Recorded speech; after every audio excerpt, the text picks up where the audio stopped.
A stormy morning, an unexpected visitor, and a farewell no one was prepared for. At 7 o'clock in the morning, the skies above the quiet town had already begun to shift in unsettling ways.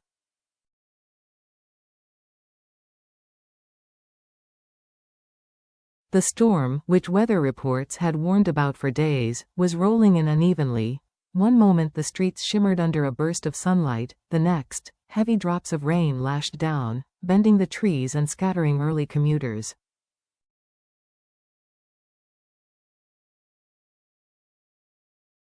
On this morning, Diep, young, determined, and with a heart far larger than her modest life, was guiding little Nhi to school.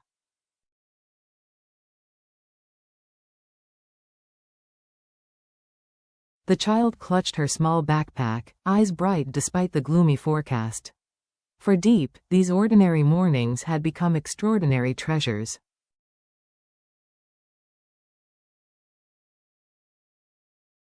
She had found Nhi years earlier, abandoned, fragile, a life almost lost. Since then, the child had become not just her responsibility, but her entire world.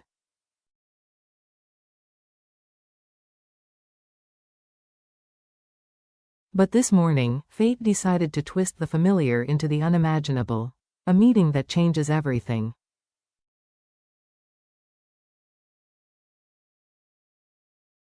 As Diep stepped away from the school gates, she heard a voice calling her name. "Are you Diep?"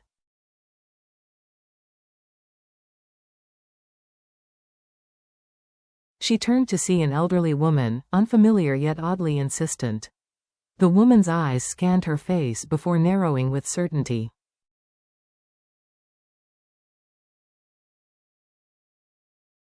"Yes, I am," Diep replied cautiously. "And where is little Nhi?" the woman asked. Diep's chest tightened.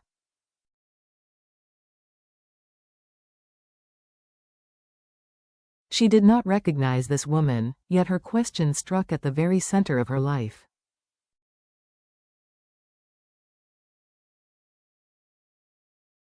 "May I ask who you are, and why you're asking about Nhi?" The woman straightened, her voice steady though tinged with fatigue.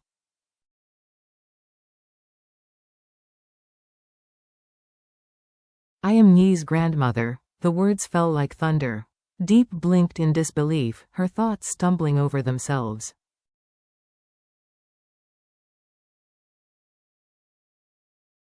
For years she had heard nothing from Nhi's family. When she first found the child, local police had tried to trace relatives, but no one had come forward.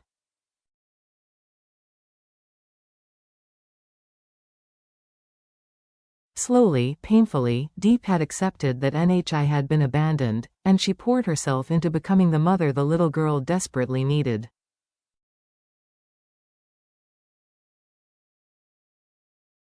Now, on a storm-tossed morning, the child's grandmother stood before her, demanding answers.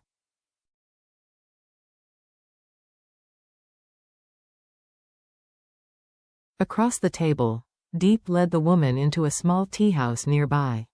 The air smelled of mint and citrus as she ordered 2 glasses of lemon tea.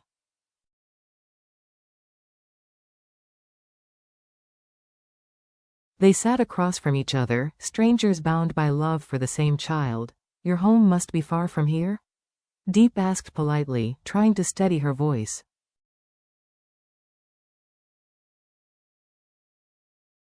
"Nearly 100 kilometers, the grandmother said, adjusting her shawl.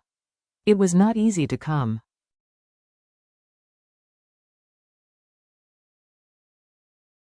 "The road is long and exhausting, but I had to. I heard that you have been keeping Nhi.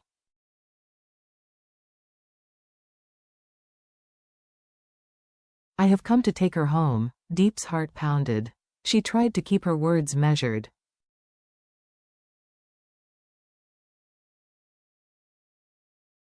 "Years ago, when I first found Nhi, the police tried to locate her family. No one came.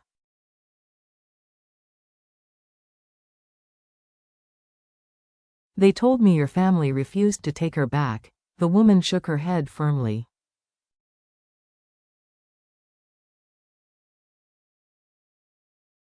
"No. That is not true. We had urgent matters then, things that could not be delayed.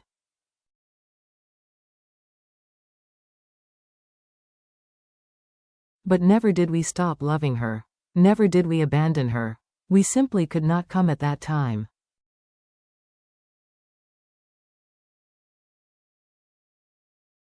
She is my blood. She belongs with her family. The tea arrived, steam curling between them like a fragile boundary.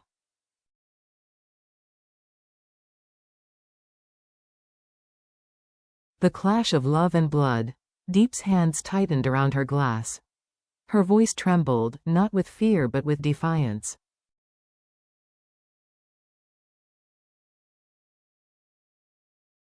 From the moment NHI came into my life, I treated her as my own child. I have no children of my own. She became my daughter, my blessing.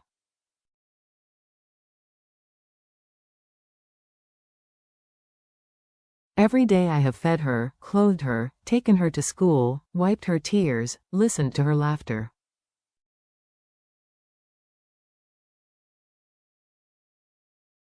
She is not just a child I am caring for, she is my family. The grandmother's face softened for a moment, but her words cut with steel.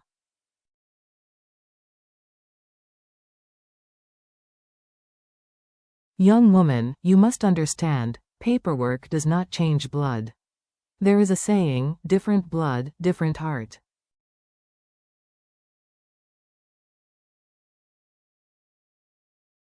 No matter how much you love her, you cannot love her as deeply as her true family does.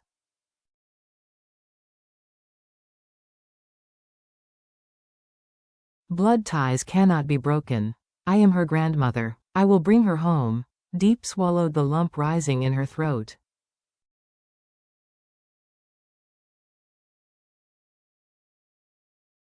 If you had come years earlier, I would have stepped aside. But now NHI knows me as her mother.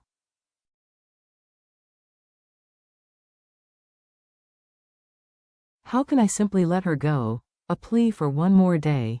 The conversation stretched on, heavy with pauses and unspoken pain.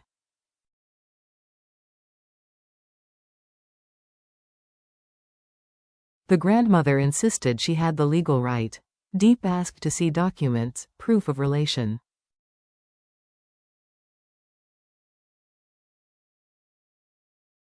The woman admitted she had not brought them today, but would return with everything by the afternoon.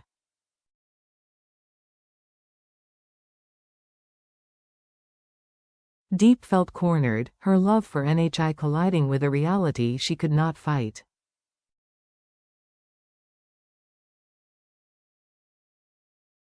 She did not want a legal battle. She wanted only more time. Please, she whispered, her eyes glistening.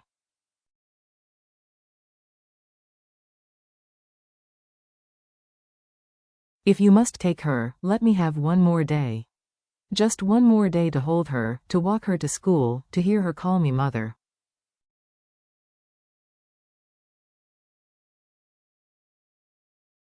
You cannot imagine what this means to me. At first, the grandmother resisted, reminding Diep of her long and difficult journey.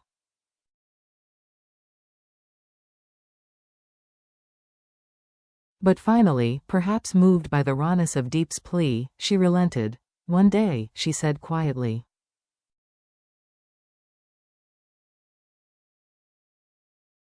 No more. Diep clasped her hands together, tears streaming silently. Thank you.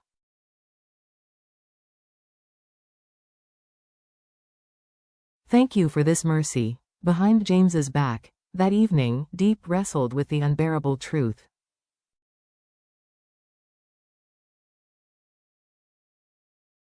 Nyi's grandmother would return in 2 days to take her away. James, her partner, was far away on business in Hai Duong, nearly 400 kilometers from home.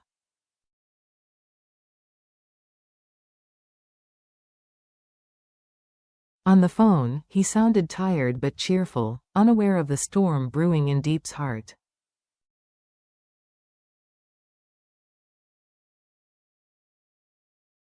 Take care of yourself and NHI until I'm back, he told her warmly. In 2 days I'll be home.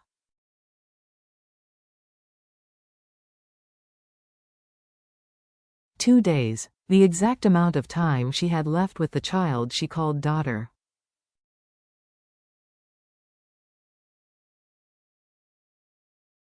Diep wanted to confess, to beg for his guidance, but her voice faltered. Instead, she wished him well on his work and kept her secret locked in silence.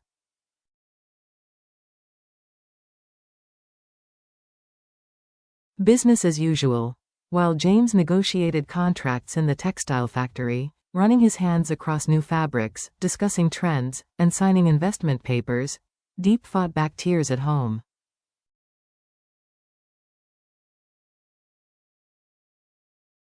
The cruel irony was unbearable. For him, life was moving forward, filled with ambition and expansion.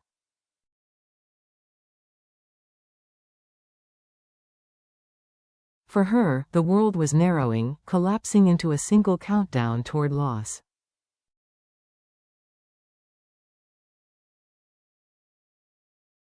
When asked by a colleague why her eyes were red, Diep forced a smile. "I'm not crying."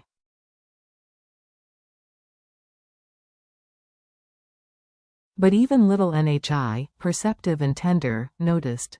"Diep, don't cry," the girl whispered, placing her tiny hand on Diep's arm.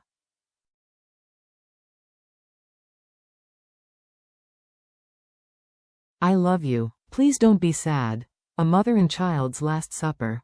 Knowing time was running short, Diep decided to give Nhi a day she would never forget.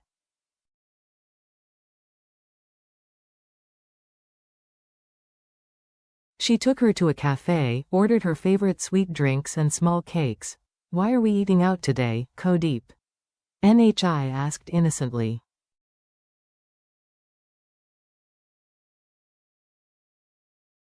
"No reason," Diep said, forcing a smile. "Just because it has been too long since I spoiled you."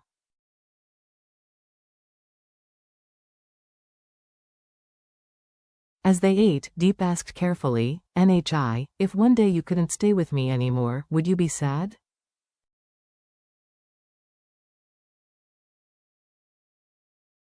The child nodded immediately, her eyes wide. "Yes, and if you had to go live with your grandmother?"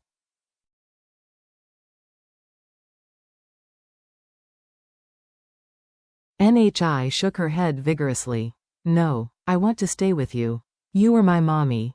Diep bit her lip until it hurt, hiding her tears behind a trembling smile.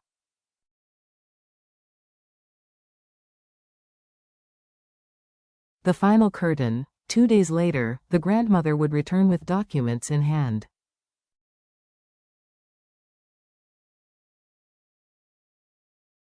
Diep knew she could not stop her. She could only prepare her heart for the unbearable, handing over the child who had filled her lonely home with laughter, who had once reached for her hand in the dark and never let go.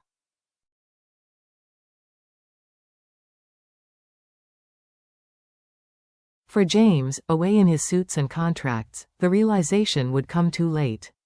He had not known that when he said goodbye, he was also saying goodbye to the last days of his life with Diep and Nhi together.